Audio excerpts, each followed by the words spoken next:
Claims about corruption, COVID, deforestation, and even cannibalism have grabbed attention on the campaign trail ahead of Brazil's presidential election vote this Sunday.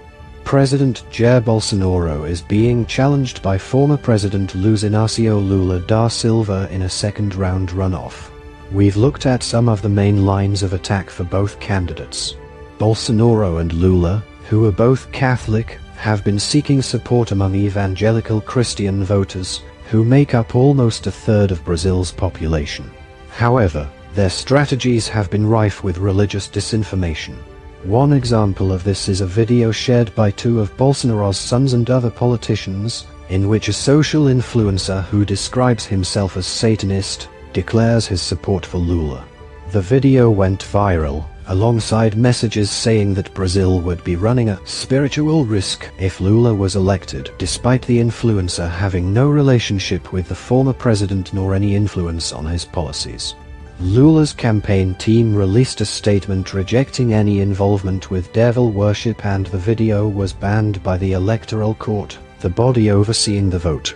Meanwhile, Lula's campaign team has highlighted a 2016 New York Times interview with Bolsonaro in which he says he visited an indigenous community in Brazil that was allegedly cooking a dead person, and that he had asked to watch. To see it, he recalls in the interview, he was told he'd have to join in the meal. "I would eat it," he said. "I'd have no problems in eating the indigenous person." But he added that his entourage did not want to go, and so he didn't, either.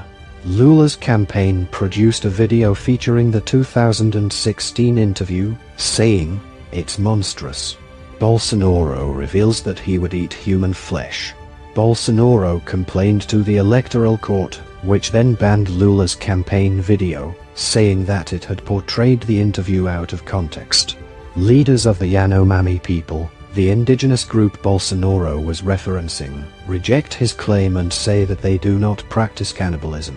The rainforest plays a vital role in absorbing harmful carbon dioxide that would otherwise escape into the atmosphere, and about 60% of the Amazon is in Brazil. Both candidates have claimed to have a better record at protecting it. During a live presidential debate in October, Lula said, "In our government, we had the lowest deforestation in the Amazon, and in yours it is the highest every year." Bolsonaro replied, "Google deforestation from 2003 to 2006, in the 4 years of Lula's government. Then search for deforestation from 2019 to 2022. During your government, twice as much was deforested as in mine," he added. It's true the amount of deforestation during the first 3 years of Bolsonaro's government is significantly less than in the same period under Lula, about 34,000 kilometers squared, compared with 71,000 kilometers, according to the National Institute for Space Research, INP. But after Lula's first 2 years in office, the rate of deforestation dropped significantly, and by the time he left office in January 2011, it had reached historic lows. Under Bolsonaro, the rate of deforestation has gone up each year, continuing a trend that began a couple of years before he took office in January 2019. He has implemented policies that critics say roll back crucial safeguards, and prosecutions against illegal logging have dropped during his time in office.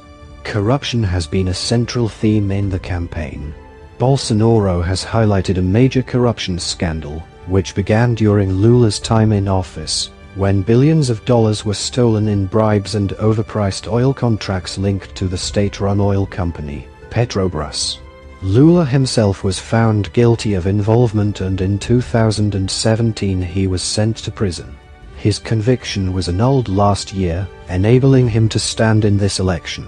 For his part, Lula has pointed the finger at Bolsonaro for enabling corruption, and accusing him of losing control of the country's finances. By this he's referring to a secret budget included in the budget law passed in 2019, allowing for public funds to be spent by federal lawmakers with limited oversight. Bolsonaro denies having approved the scheme. "I vetoed it and Congress overrode the veto," he said during a debate on October 16th. That's not true. At first, in November 2019, Bolsonaro did veto the new mechanism included in the budget. 1 month later, however, the presidency itself sent Congress a new proposed bill